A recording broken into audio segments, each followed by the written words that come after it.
Welcome everyone, আসসালামু আলাইকুম। দর্শক বন্ধু, আপনারা দেখতে পাচ্ছেন খুবই অল্প জায়গার ভিতরে অসাধারণ মানের 2 ইউনিটের একটি একতলা বাড়ি নির্মাণ কাজের প্রসেস। বাড়িটার ফাউন্ডেশন করা হয়েছে 3 তলা, বাড়িটা এখন করা হবে একতলা। ইতিমধ্যে যতটুকু কাজ আপনারা দেখতে পাচ্ছেন, এতটুকু কাজ করার জন্য আমাদের খরচ হয়েছে 10 লক্ষ টাকা।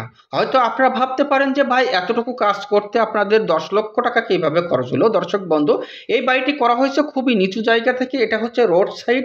রোড সাইডটা একটু মাটি দিয়ে ভরাট করা হয়েছে, এই জন্য মনে হচ্ছে সামনের সাইডটা একটু নিচু, একটু উঁচু, কিন্তু অনেক নিচু জায়গা থেকে এই বাড়িটি নির্মাণ করা হয়েছে। তো পুরো বিষয়টা আমরা আজকের এই ভিডিওর মাধ্যমে আমরা তুলে ধরার চেষ্টা করব, এবং এই বাড়িটার ড্রয়িং প্ল্যানটি লাস্ট দিকে দেওয়া আছে, অবশ্যই সুন্দরভাবে দেখে বুঝে নিতে পারবেন যে কিভাবে অল্প জায়গার ভিতরে অল্প খরচের ভিতরে 2 ইউনিটের এই বাড়িটি আমরা দেখাবো আপনাদের।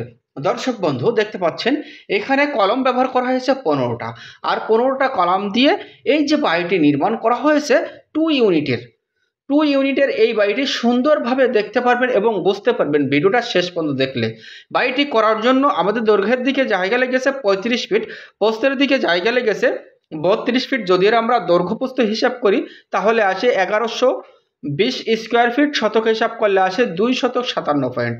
তো 257 পয়েন্ট এই জায়গা প্ল্যানে করা হয়েছে, কিন্তু বিল্ডিংটা আমরা যখন করেছি, বিল্ডিংটা আমরা যখন লেআউট দিয়েছি, তখন বিল্ডিংটাতে একটু ছাদ বেড়ে গেছে। আমি আপনাদেরকে হিসাব দিচ্ছি ড্রয়িং অনুযায়ী, কিন্তু ড্রয়িং ছাড়া এই ছাদে 150 থেকে 200 ফিট কাজ বেড়ে গেছে। সেই হিসাব অনুযায়ী আপনারা হিসাবটা ধরে নেবেন। তো খরচ আমাদের যে হিসাবটা দিয়েছি 10,50,000 টাকা, এই খরচটাই আমাদের হয়েছে। তার কারণ এই বিল্ডিংটি করা হয়েছে খুবই নিচু জায়গা থেকে, রোডটা একটু উঁচু, কিন্তু আমরা রোড ছাড়া বিল্ডিংটা উঁচু করেছি 2 ফিট, সেই কারণে খরচটা আমাদের একটু বৃদ্ধি পেয়েছে। তো এই বাড়িটির ফাউন্ডেশন আমরা করেছি 3 তলা, আর 3 তলা ফাউন্ডেশন করা হয়েছে 2 ইউনিটের। ফুল 2টো ইউনিট দিয়ে এই বাড়িটির ফ্লোর প্ল্যানটি সাজানো হয়েছে। সুন্দর করে বুঝতে পারবেন এই বাড়িটির ড্রয়িং প্ল্যানটি দেখলে। আর 3 তলা ফাউন্ডেশনের জন্য আসলে আমরা কিভাবে বিল্ডিংটাতে কাজ করলাম, কিভাবে ফাউন্ডেশনটি দিলাম, আপনি কিভাবে ফাউন্ডেশন দিয়ে অল্প খরচের ভিতরে বিল্ডিংটা নির্মাণ করবেন। দর্শক বন্ধু, এই বাড়িটা 15টা কলামের ভিতরে 15টা কলামের ভিতরে আমাদের 8টা কলম ব্যবহার করা হয়েছে 6 ফিট বাই 6 ফিট, আর 7টা কলম ব্যবহার করা হয়েছে আমাদের 4.5 ফিট বাই 5 ফিট। সম্পূর্ণ 16 মিলি রড ব্যবহার করা হয়েছে। কলমে 7টা কলমে রড ইউজ করেছি আমরা 6 পিস, এবং 8টা কলমে রড ব্যবহার করেছি আমরা 8 পিস।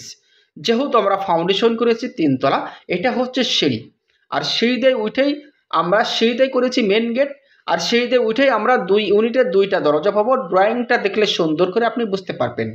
তো প্রত্যেকটা বেডরুমের সামনের যে 2টা বেডরুম দেওয়া হয়েছে 14 ফিট বাই 11 ফিট, পিছন সাইডের বেডরুম দুটো দেওয়া হয়েছে 13 ফিট বাই 10 ফিট, এবং কিচেনটি দেওয়া হয়েছে 7 ফিট বাই 6 ফিট 2টা, এবং টয়লেট রাখা হয়েছে একটা 5 ফিট বাই 7 ফিট। তো খুবই সুন্দর ড্রয়িং প্ল্যানটি আপনারা দেখতে পাচ্ছেন। কম খরচের ভিতরে 2 ইউনিটের এই বাড়িটির ড্রয়িং প্ল্যানটি আপনারা দেখতে পাচ্ছেন। এটা হচ্ছে সিঁড়ি, আর সিঁড়ির নিচ দিয়েই করা হয়েছে মেন গেট, আর এই মেন গেট পার হয়ে আমরা পাবো হচ্ছে 2 ইউনিটের 2টা দরজা। এই ইউনিটের এই দরজা পার হয়ে আমরা পাবো সর্বপ্রথম ড্রয়িং এবং ডাইনিং। এই ইউনিটে আমরা পাবো হচ্ছে 2টা বেডরুম। সামনের সাইডে রাখা হয়েছে একটা, পিছন সাইডে রাখা হয়েছে আর একটা। এটা হচ্ছে কিচেন, এটা হচ্ছে টয়লেট। সেম এই সাইডটাও রাখা হয়েছে, কিন্তু এই সাইডে একটা ব্যালকনি বাড়ি দেওয়া হয়েছে, এবং সামনের সাইডে সুন্দর 2টা ব্যালকনি পাচ্ছেন। বাড়িটা করার জন্য দৈর্ঘ্যের দিকে জায়গা লেগেছে 35 ফিট, প্রস্থের দিকে জায়গা লেগেছে 32 ফিট। যদি এটারে আমরা দৈর্ঘ্য প্রস্থ হিসাব করি তাহলে আসে 1120 স্কোয়ার ফিট, শতকে হিসাব করলে আসে 257 পয়েন্ট। তো আপনারা আজকের এই যে